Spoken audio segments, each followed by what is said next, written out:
Hey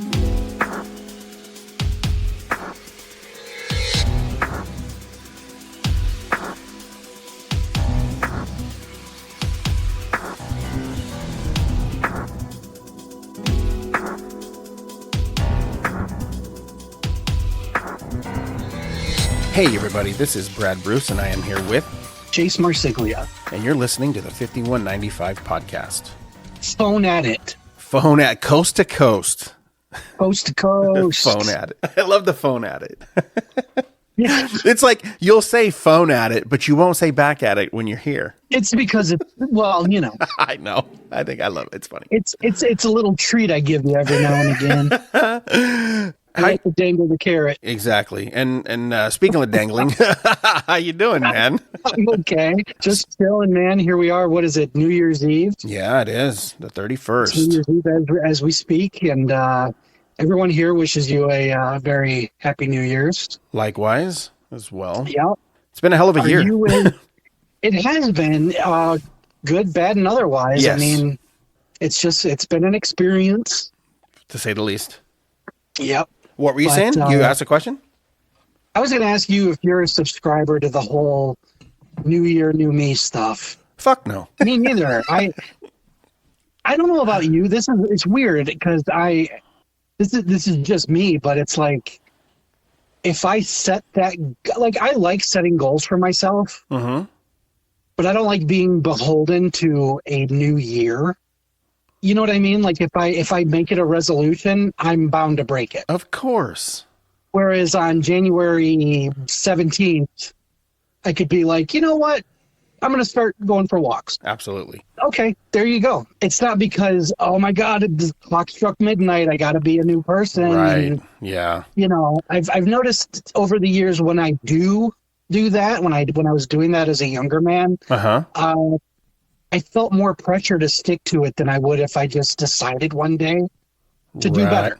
So I'm not going to do it. Matter of fact, I'm tired of being this fucking sexy. I am going to let myself go this year. You know what? I'm going to subscribe to that.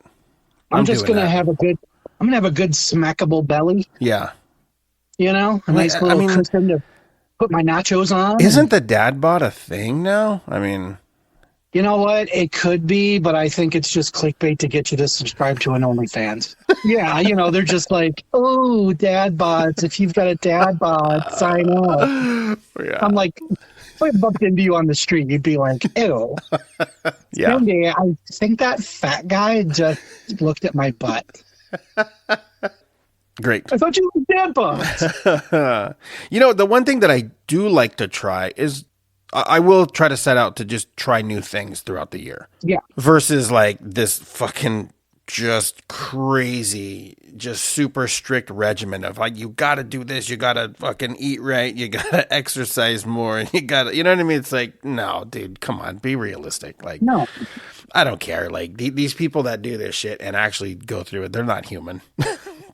They don't live in my world, man. They're special effects. You could tell by looking at them. Exactly. You know, but no, I hear you. You know, just try a new thing. That's it. Yeah, stepping outside the box. Yeah. So, yeah, being a raging homosexual is 100%. You know, it's an in thing. It literally in, very in, all the way in. It's a very in thing. You know what? As a bro, I support you. Yeah, thank you. Yeah. I'm always new things. You know, it's Hollywood. Everyone's doing it. Totally. Oh my God. Speaking of new things, you've recently moved. I have. Since our last round of shows that we did face to face, it has been an absolute nightmare trying to find a home. First of all, you know, no big surprise to a lot of people, but I, you know, recently went through a divorce. Mm-hmm. And now you're divorced. Now it's time to get the house. So what do we do? Exactly. You know? Which it's cool because me and my ex are on great terms. We're actually happier now than when we were married. You want to hear that more often than not, but it's not always the case. No, it's hardly ever the case. It's cool that you guys were able to do that. Yeah, you know, like she came over for Christmas dinner. We actually went to her house for breakfast. Like I said, we're like friends now than, you know, just an ex-wife, ex-husband thing. It's It's great. We have a great relationship, and I'm still very close to the old house. I just wanted them to be able to go back and forth. My daughter to still go to the same school, and that's really cool. Yeah, absolutely. Yeah. So, but again, like finding the place was a fucking disaster. I mean, and really? I think it's because I set so many guidelines of I need this, and I had a small zone to find it in. Sure. You know. Yeah, that's cool. So I'm like, I don't want anyone sharing a room. I want everyone to have their own room, and why am I in the garage? Well, this time it's actually a tent in the backyard, but it's fucking really nice. Is it a boozy tent? It is. It really is. It's cool. You're going to love it. No, I actually got us king size bunk beds for my room. So it's going to be fucking rad. Shut up. Yeah, it's going to be great. It's going to be really fucking great. But, I got this on top of. Yeah, so it was this laundry list of items that I had to have. I wanted to have, 5 rooms to accommodate everybody. And what's really funny is the house I'm in right now was one of the first homes that I found 3 months ago. And I contacted them and they never responded. And then I just went house to house to house, looking here, filling out applications and all this shit.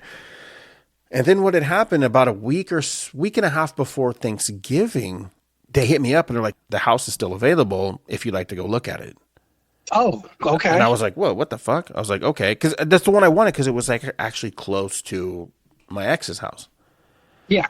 So I was like, oh shit, okay, fucking perfect. So I went, looked at it, and I was like, oh my God, I fucking love it. There's no neighbors in the front. It's like a nature preserve. There's a nature preserve behind me. I'm on like a cul-de-sac, but it's a very long cul-de-sac, but I'm on the end of it, so there's not a lot of traffic. It's fucking rad, dude. Like, and then the house is like, oh my God, it's everything I wanted. Open floor plan, all the stuff that I wanted, like all the bells and whistles, it's all fucking state-of-the-art, top of the line. Okay, yeah, let's do it.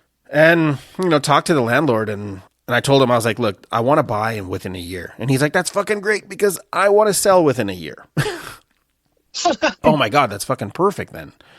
Yeah. So, it worked out. We moved in and oh my God, though, it's just, dude, I don't want to bore the audience, but it's like moving is fucking crazy. And I know everyone knows that, but yeah. I had a 3-car garage full of fucking shit. We had a storage shed on the side of the house. You've seen my loft. I had a bedroom Then we had like a 10 by 20 storage, and it was full of collectibles and props and stuff from the studio as well.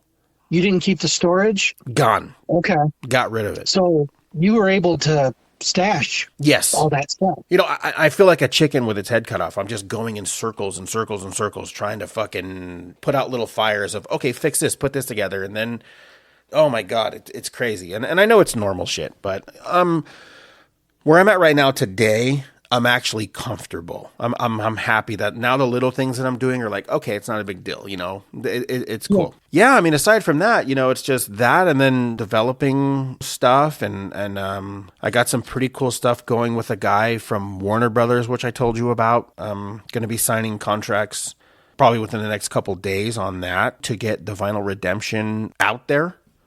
Sure. And developed, so that's fucking cool. And I'll be able to reveal names and other things as it goes on, especially when I get the clearance from him as well, because he's like kind of from a famous family. Like, yeah. So yeah, I'm kind of, we're kind of in good hands, and I told him about all the other shit that we have going on, obviously you and things like that. He's happy, I'm happy. So we're going to start 2025, here in a few hours, I think in a good direction. That's great. Yeah. What about you, man? Like, because again, like what we recorded last, what was that, in July? It's been a long fucking time. It has been a long time, dude. It was July, right?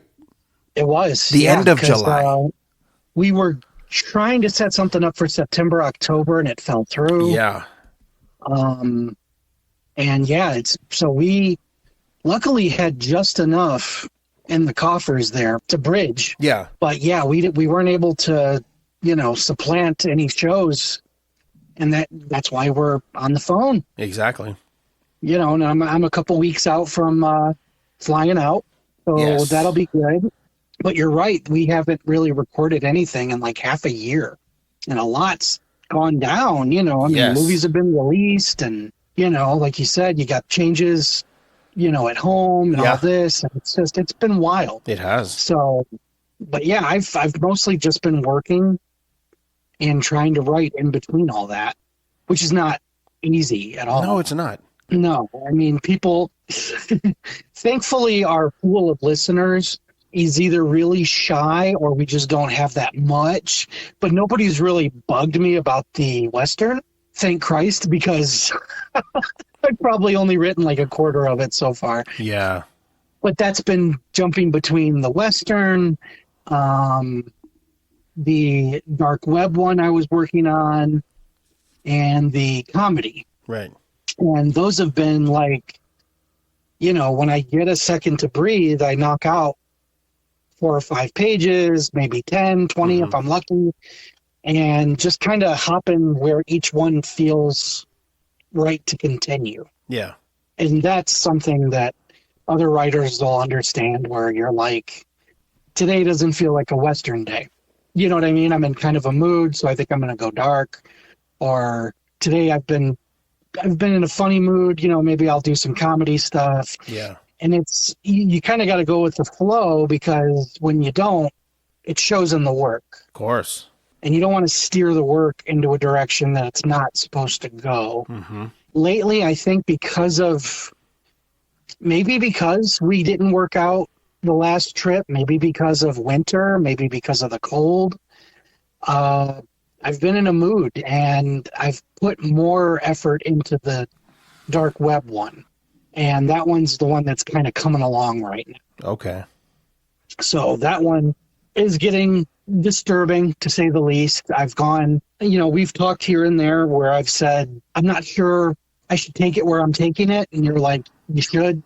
Outside of your comfort zone is where you want to be. Yep. Especially in a topic like this where it's extremely dark. Yeah. If it disturbs me, then I probably shouldn't chuck it. It's probably going to disturb other people to the point where it gets an audience. Yeah. So that's what I've been working on. It's still as yet untitled, but it's still not so much an anthology, but a multi-story, similar theme kind of deal. Okay. I don't want to call it an anthology because it's not. It's more I don't even want to compare it so much to Pulp Fiction, because the stories do intertwine. Okay. But it's attacking the dark web and red rooms and stuff like that from the law enforcement side, from the perpetrator's side, from the viewer's side. So I'm tackling it from the people who create this horrifying content to the people that purchase and watch the content, down to the law enforcement that cracks down on the content. Okay. So it's like 3 spinning plates that eventually all coincide. Right. And it's a lot of what I've been writing, just because I've been in such a weird state of mind, has been, at the risk of sounding grim, I've been writing snuff tapes, and that's not pleasant for anybody. Of course. That's one of my biggest fears is, the idea of red rooms and snuff tapes and stuff like that. Right. It's just that it's such a social boogeyman to me that the shit's out there, that this stuff exists. And what's scarier is there's people out there that are like, I'll pay you $5 million for this video of some innocent person being ripped to pieces. And, it's horrifying. The whole idea of this underbelly of crime that's not on the news and all this is, the news doesn't talk about stuff like this, and it's like, this exists, this stuff's out there. And there's not really a way to police it. So that's been kind of one of the things that's been hard to write is, in a narrative, you need closure. You need the story to end in some way, or at least a way to progress it where realistically the cops involved can do something, otherwise they're useless. Right. And that's been the tricky part, is finding ways for my protagonists to get involved. Oh, this video reached me by this means, based on the video I'm watching. I don't know, maybe the guy has a tattoo that we can ID. Maybe this location looks familiar. It's hard it's hard to do that in a realistic way where it doesn't seem careless. I don't want my killers to be careless either, where it's like, oh, they just killed someone in the Chuck E. Cheese on Telegraph. Mm-hmm. Yeah. Because then the audience is like, who would be that fucking stupid? You know what I mean? So I want my killers to be smart enough to where when you watch the videos, a casual murder tape doesn't give you anything. But to a trained eye in law enforcement, they see something that makes them go, I heard a train in the background, so he's near train tracks, or it's just something to zero in on a location where it doesn't come across, I don't want to use the term Scooby-Doo, but Scooby-Doo. You know what I mean? Of course. Like, I'm not going to take you through hell and it be spoon-fed to you. I want it to be realistic enough that it's disturbing, but not so easy that you're like, any armchair sleuth could have figured that one out. You know what I mean? So it's probably the most complex thing I've ever written, because I am trying to watch my footsteps. You know what I mean? I'm trying to make sure continuity is tight. Yeah. And this has been a tough one. This has been a tough one just from not just from content, but in making sure that it's effective in a realistic way. Right. So I'll definitely be wanting to do something way off that beaten path when I'm finished. Yeah. Because it's not a pleasant script either. It's just, it's very gross and grimy, and I'm going to get some weird looks when friends and family read it at some point. But again, you know, we're in the horror genre. Of course. This is what we do. We're supposed to find new ways to scare the audience, and the audiences are pretty clever, especially the horror audience. They know when something is phoned in, and I don't want to phone this in. I want it to be gripping. Right. Well, let me ask you a question then. Just kind of going along with what you just told me, you know, about the feeling of, you know, writing the Western, being in a certain mood, and wanting to write a comedy. Do you think maybe it's the weather that you're dealing with right now is leaning you towards this sort of grim? I do, in a lot of ways, because you get lethargic out here. Okay. You know, I know we've joked, and me, you, and Tina, about, I get the Tim Burton scenery. Yeah. You know, and it's cool. You know, every now and again, I'll snap a picture of something, and I'm just like, damn, that's so cool. I got to see this. Right. But day after day, night after night of gray, you notice that it starts messing with your health. It starts messing with your mindset. Yeah. It's tough. It's not an easy thing. My biggest thing, I've gone through bouts of depression this year, but I've also been very tired. Okay. Because it's snooze weather. You know, it's almost like when a good rainstorm comes through, you're like, oh God, I should take a nap. Exactly. You know what I mean? It's great, but it's like you constantly feel tired because it's just so fucking dark out. And, you know, that's a problem. It can be a problem when you want to be productive. Right. That's part of the issue, you know. So I sympathize with people who live in Alaska and stuff, you know, your 30 days of night, and you know, it's crazy. You would think people like us would be like, oh, night all the time, fucking rad. No, not so much. It kind of sucks. Right. It kind of really blows. No, so for sure. Yeah, you definitely got to be careful, you know, with your health in that regard, because it's nasty. It could be a nasty thing. Is it snowing there yet? No, we've actually had more rain than anything. Oh, really? It's been raining a lot. Wow. And again, that doesn't bode well for the lethargy. So yeah, I've just been tired. Yeah. Been tired all the fucking time, man. No, I get it. So it's crazy. It's, you know, I do have these little settings on my computer when I open it, like, you know, where my cousin's at, where you're at, you know, where other friends are at. Really? You know, like for my friend like Tony, like over in the UK, just to see like what the weather's like compared to what I'm at. Like Ypsilanti will pop up and it's like, oh, it's 39 degrees and raining. Yeah. Right now, it's like, you know, it's 4 o'clock. and it's like rain and snow is what Yep. is coming. And I'm just I'm like, damn, I hope he's okay. Cause I'm like, well, it's 70 here. Yeah. Which is, to me, that's paradise. Yeah, That's exactly. 70s, right? That's my wheelhouse right there, man. I'm like, I love that shit. But you're right. It's nasty.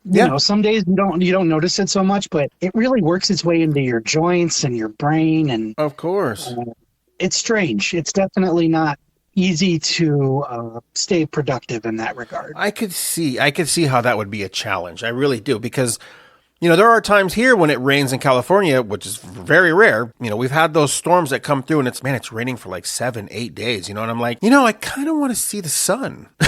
Right. I want to see some color. Yeah, because it keeps you inside and keeps you kind of bleh. Absolutely. That is crazy. Because when you're here, you've been here for both seasons. And it's funny because I think one of the last times you came, you were like, it's a California winter. I'm going to bring shorts and shirts. I'm going to be fine. And you were like, it's fucking cold here. Oh, dude. Yeah, that was insane. Yeah, it's cold, and it was absolutely nuts. I couldn't believe it. But it was still manageable for you. You know what I mean? It wasn't like home. So, we were still working and doing things and having fun. And then as times I hear you, like when we talk, when you're there, it's just, oh man, I could sense it, that there's a little bit of something there. Yeah. It's not always happy Jase. No. So it sucks, but you get through it.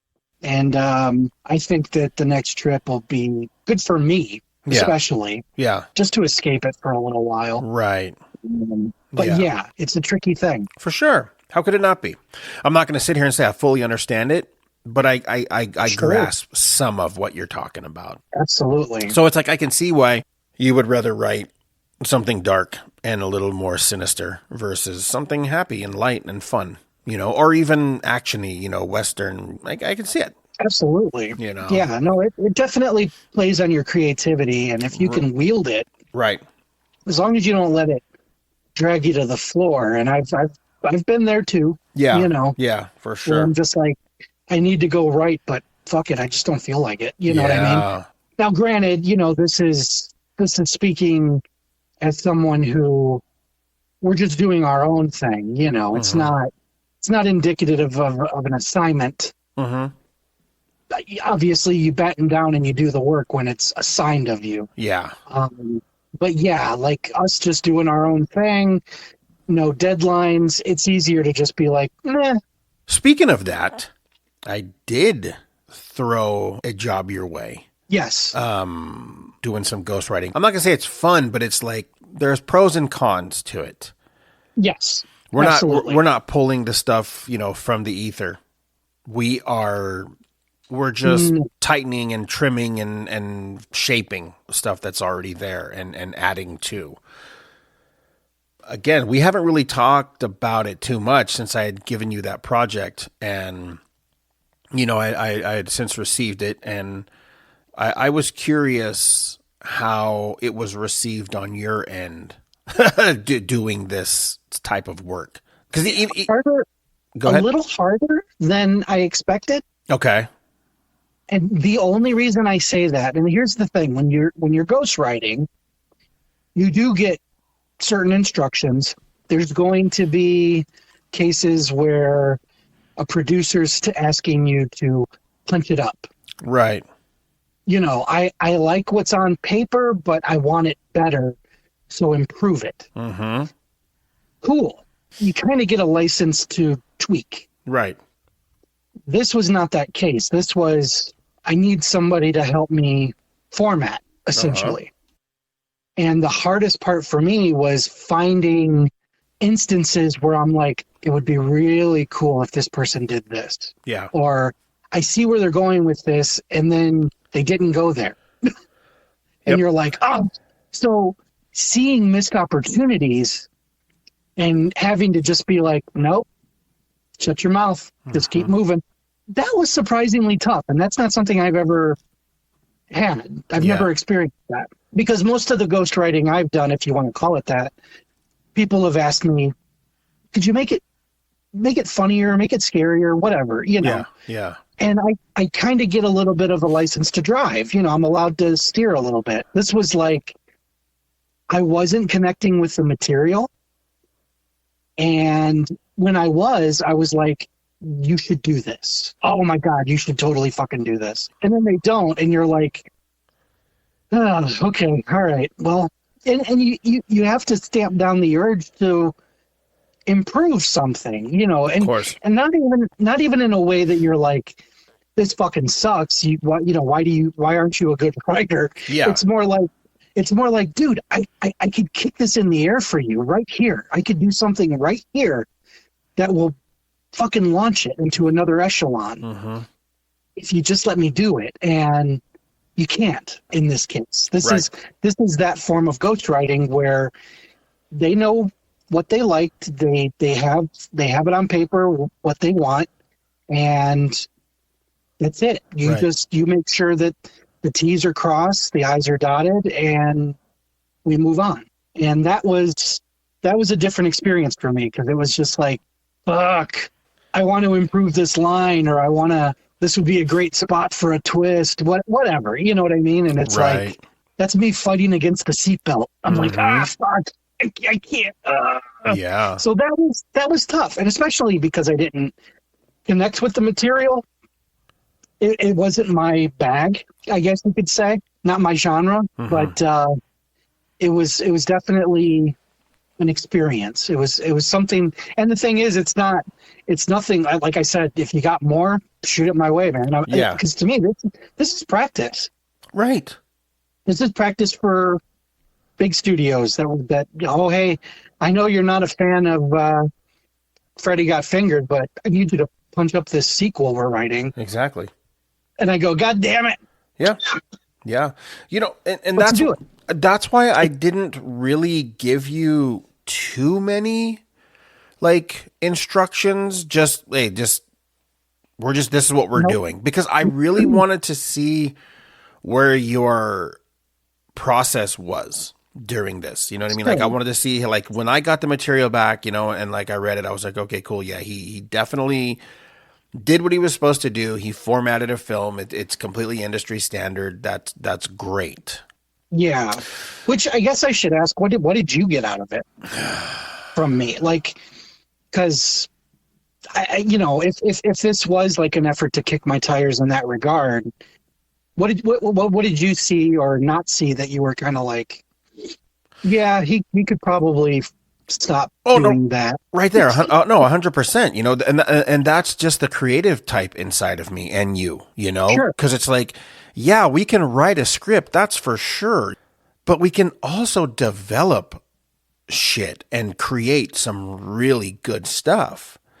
Right. And so that's why I didn't want to give you too many, you know, instructions, because I just wanted to see what you were going to say after the job was done. And yeah. I'm right there with you, though. You know, like when reading it, you're just like, man, you're really ramping up, and then you go in a different direction. You're on to the next scene. You know, yeah, it'll peter out. Yeah, and you're kind of like, this is where you're supposed to hit the gas. Exactly. So that's why, you know, and again, like I said, with this guy, you know, it's like there's so many ideas and stories and things that he has written down. Because, like I said, I've already done a bunch for him, and, you know, turned him in, and now he's like, you know, he's getting them registered, and he's excited, and he wants to go into production on a lot of these things, you know, because like I said, he's got the funding to do it. But it's like, you know, we don't really see eye to eye when it comes to story in general. Like you said, the genre of what he's writing, like, you know, right.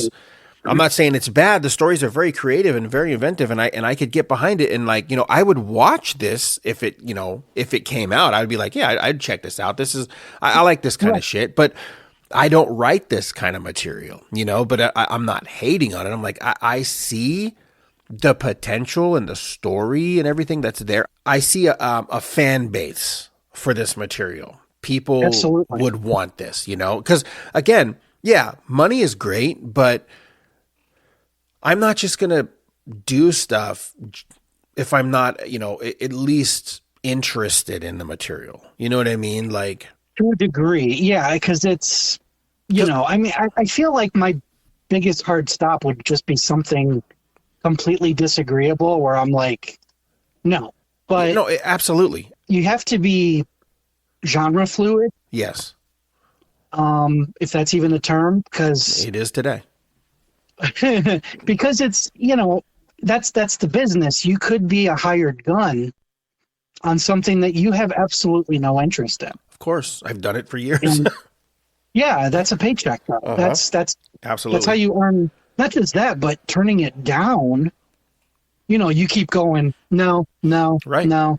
Okay, this one. I've turned things down. Like I had a producer approach me to write a script for his dog. For his dog. Yeah, and I'm like, I turned down stuff too. It was, I think I might have told you on the show. I'm not going to name names, but it basically had to do with a superpower that came from someone's tits. Okay. Yes, you and did. I'm not kidding. And It was like, when they told me the person involved and it was someone I respected and all this, I was like, no, I feel like we're doing this not just to exploit, but to make fun of. Mm-hmm. And I'm like, I don't want to be a part of that. I just, no. So it wasn't a matter of, we're doing, this genre that you're not a part of. It was just the content was like, no. Right.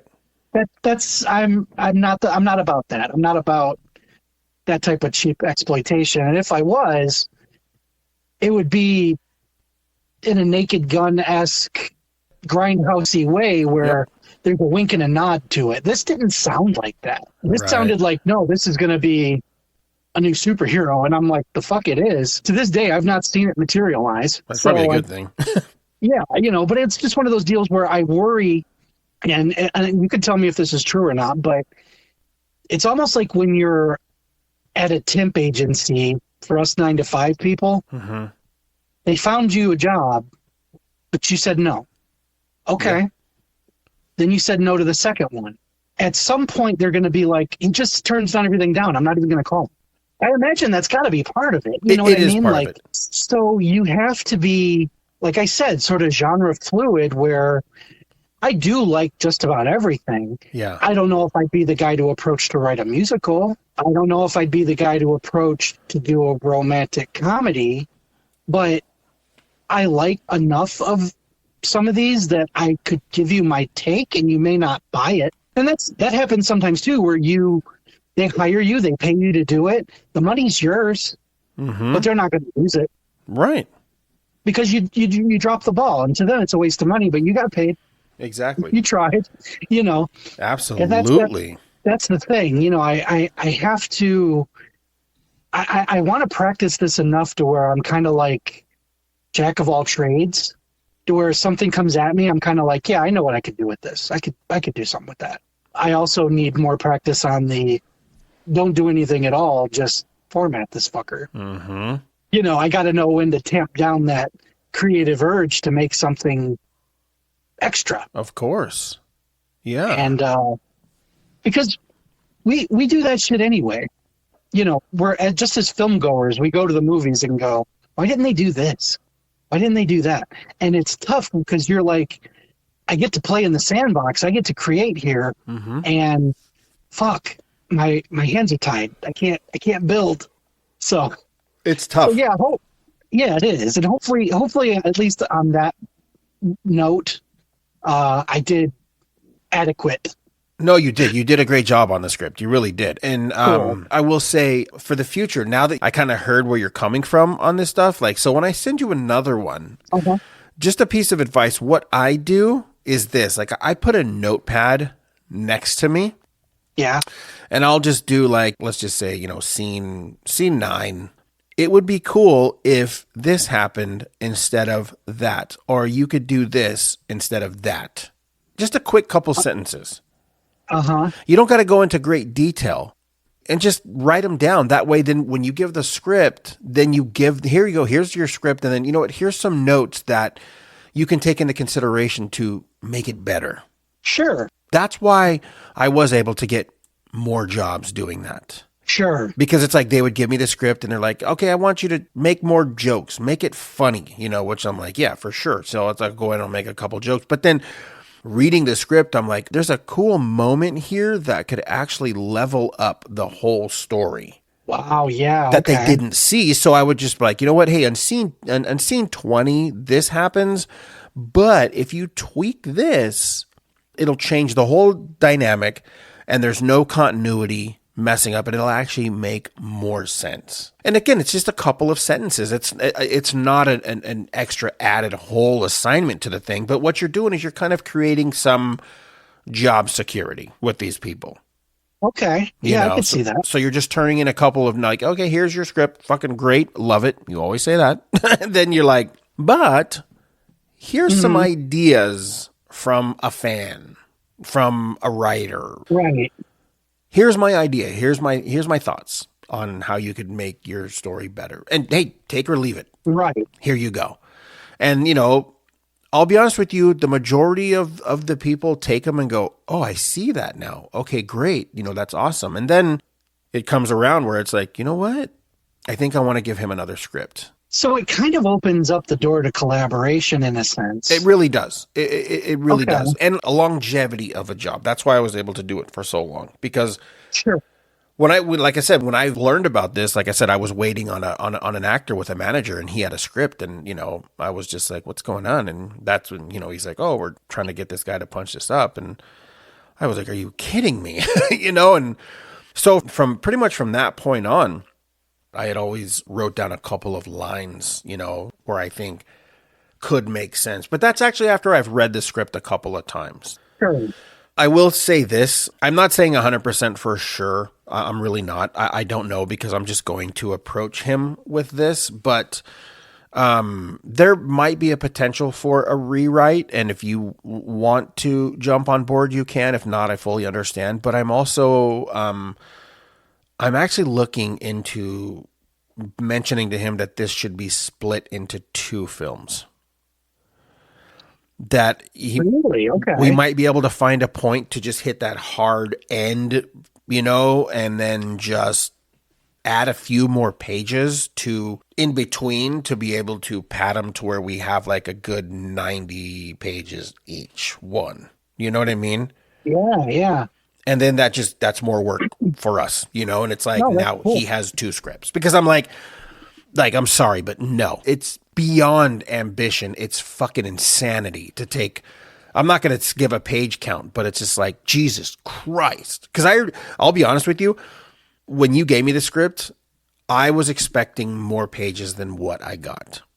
It kind of landed about where it was given to you. Right, which I'm very surprised. I had worked with another friend I had given him a gig, and it was kind of on the same level where this guy just basically threw this fucking kitchen sink fucking movie at me. And, and it was like, wow, there's like fucking almost 200 pages handwritten is what I got. And, and I'm just like, oh my God, this is fucking crazy. And my buddy was like, oh man, I could use the bread. Dude, like seriously. And I was like, fucking take it. I was expecting 260 pages from this guy. No joke. Yeah. And then I ended up getting roughly 220, 230. So I wasn't too far off, but no, not at all. There was a big page count. But then, like I said, after I was done with it, I whittled a lot of shit out of it and explained to him, if you don't want to do 2 movies, then we're going to cut this down. And I think we ended it up at like 115. So we cut a lot. And that's industry standard. That's still a lot. It is a lot because they want you to be at 89, 90, Yeah, they want something kind of in and out. Yeah.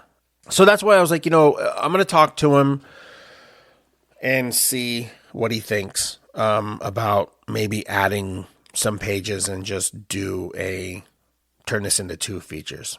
So it's like, hey, it's more material in your arsenal, and it's a little more work for us, but nothing too crazy. Coming up with 30, 40 pages, not a big deal. So yeah, so that's another thing that I'm working on, with this guy. And again, I haven't been able to write just with the move and stuff, but it's like, man, I'm so itching to be creative and artistic, man. There's so many pieces I want to do. There's so many things I want to build. And it's like, now I look at my house as like a blank canvas. It's funny because my ex came over and she was like, when you say Brad has his own house, this is what I pictured it to be.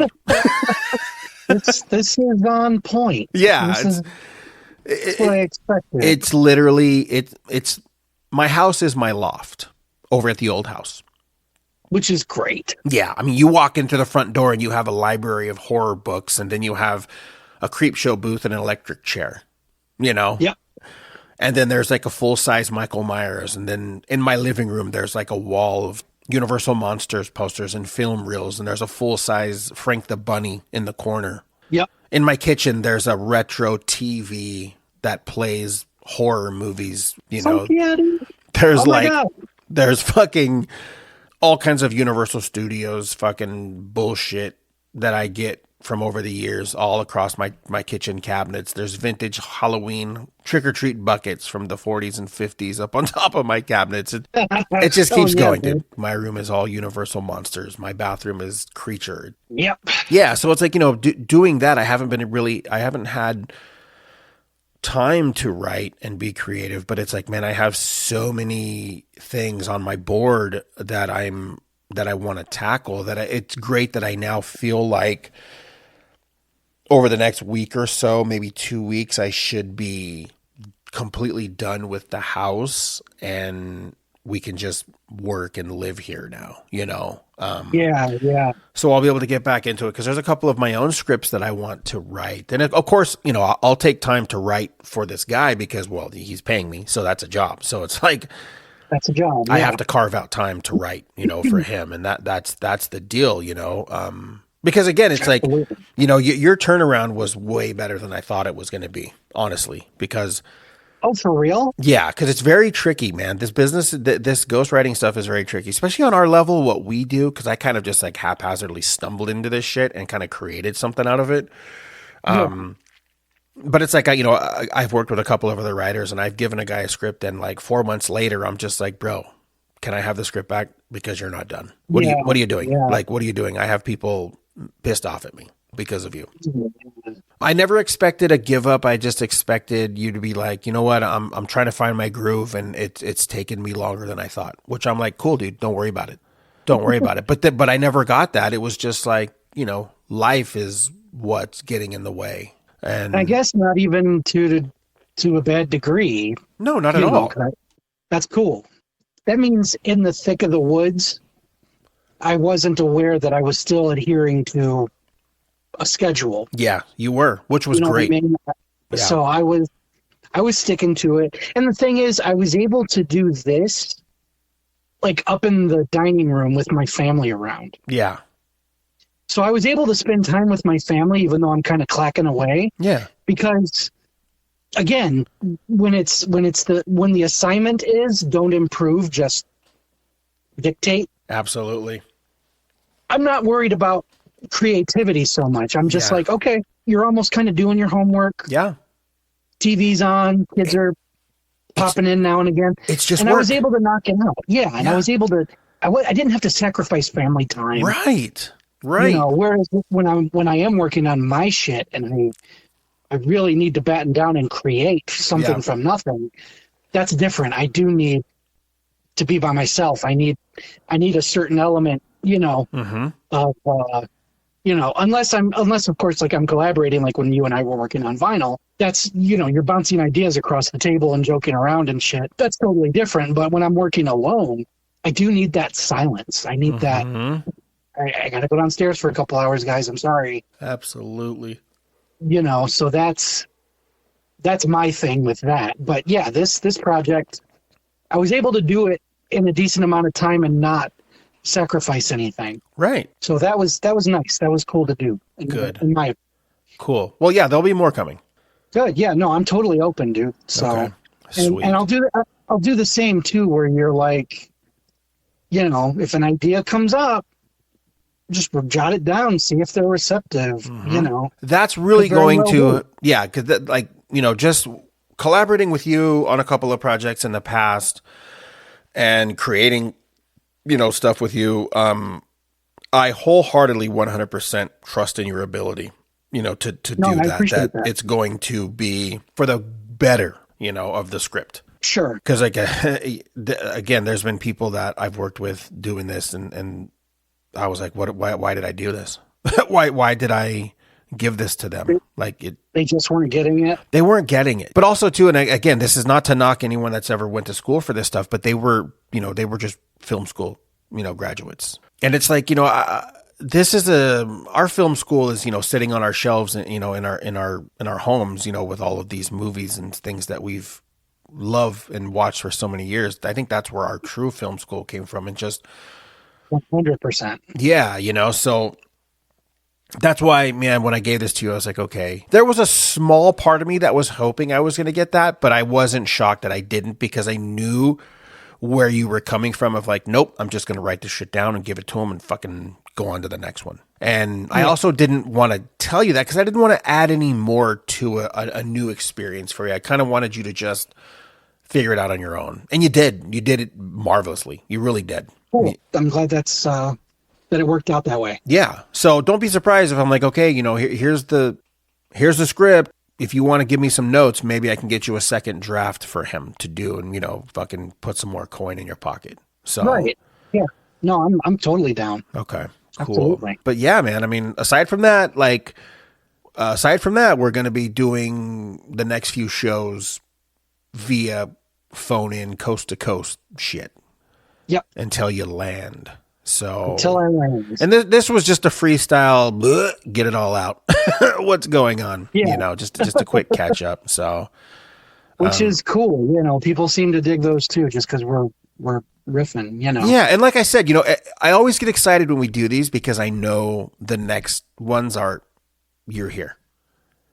Yeah. But I also maybe we should just now we'll have enough free time and space to just record whenever we want to.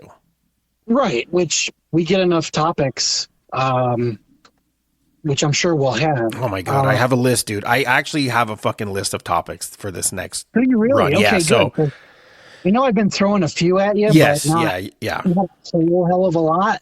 But yeah, I 100%. I'm like, let's knock out a bunch. Yeah, because I haven't been able to do a board. Like the last couple trips, we didn't even do a board because it was like, it was so fucking crazy. You know what I mean? It was kind of, it was a really weird set of trips. But you know what? I will say this, these fucking mics, man, dude, hey, I would love to get I want to give a shout out to Rode because, man, us recording up in that loft and us hearing things did not pick it up on the show. No, I've noticed that. Yeah, these are great mics. We've even brought up things where we're like, oh God, that the mic probably picked that up. Yeah. Nope. Yeah. Not at all. Yeah. I was like, wow, these are fucking great mics, so. Yeah. Yeah, no, dude, I'm excited, for you to get here. I can't wait. Yes. It's going to be awesome, but it is nice doing this with you again, but it's better doing it face to face. I can't wait for that. Of course. So there's the chemistry bouncing off of each other's expressions and exactly. And hey, man, it's a different. Look, I'm not going to bullshit you. This is going to be part business and vacation because we both fucking deserve it. You know what I mean? After this shit that we've all gone through, I think we just need to. No, you're right. Absolutely. Yeah. Just go do our things, go shopping, go fucking around because we're also, knock on wood, everything's working out. We're going to be at Creep IE. So far. Yeah. Yeah. And, I kind of dropped a little bit of a Easter egg announcement when we celebrated Barbara Crampton's birthday last week. Just that she will be there for the Reanimator 40th anniversary, as will your podcast. People. Exactly. We'll be roaming. So yeah, it's gonna be nice. It's gonna be really fun. It is. And then there's also don't assault us. That's all. I said if you see us, just don't assault us. That's all. All right, that's fine. Assault. I don't care. It's good press, bad press, whatever. Oh, you're right. There's no such thing. So exactly. Yeah. Slap me in the mouth if you want to. I don't fucking It'll care. make for a great show. We'll be videoing, so if you don't like something I said, just come up and slap shit out of me, and we'll go viral. Yeah, you're just gonna improve ourselves. Yeah, no, that's gonna be a blast, dude. That's gonna be really fun. I'm super fucking excited for that show because again, it's just goddamn, it's so much fun. I'm already I'm excited. I'm ready for Creed by You. That's true. Do we? How do I say this? Do we tease any new shows coming out? No, let's wait on that one. Yeah, let's wait. Okay. I think we'll make those announcements when you get here. Got it. No, man, it was good, dude. It was good catching up, and it was a good way to ring in the new year. I think so too, man. With you, and well, it's gonna be good. Yeah, man, I can't wait to do the next one. Same. Maybe we'll have a topic. Yeah. Because there's a couple we could do. Because I did go to the movies a few times, and the last thing I saw in the movie was movie theater, which I'm not going to talk about it, but I saw Wicked. So, okay, yeah. My last theater going was Nosferatu. Okay, man, yours is way more manly than mine. Yeah, a little bit, but we'll talk. We'll chat. Yeah, we'll do a theater catch up end of the like a review of what we saw and things like that. I think so. I think just a 2024 in review. What did we even pay attention to? Yeah, I'm cool with that. I looked at it and I didn't watch a lot. Yeah, I didn't either. Really, too much. I really didn't. As far as actual 2024 movies. Yeah. No. Small list, so it won't take long. Yeah, I think I did more stuff at the Frida and but that's the thing. Like people like you and I who are we're genre filmmakers, we're genre fans. We spend so much time in the past. Yeah. So I watched tons of fucking movies this year. Yeah. Just none of them that came out this fucking year. Right. Fucking A. For real. So I was like, so I didn't really, I didn't do a whole lot there. It'll be interesting to go through. I think so. Because there's a couple surprises, and I caught a couple new ones just yesterday. Oh, okay. So cool. Yeah, we'll definitely have stuff to talk about. But people are going to be like, "What? You didn't go see this? You didn't go see that?" And I'll be like, No, didn't. I'm afraid I didn't. Yeah, I didn't do it. Sorry about that. I was at home watching fucking Cellar Dweller again. Exactly. For real. Cool. All right, man. Well, that was fun. Yes, absolutely. Okay. Well, until next time. See you guys.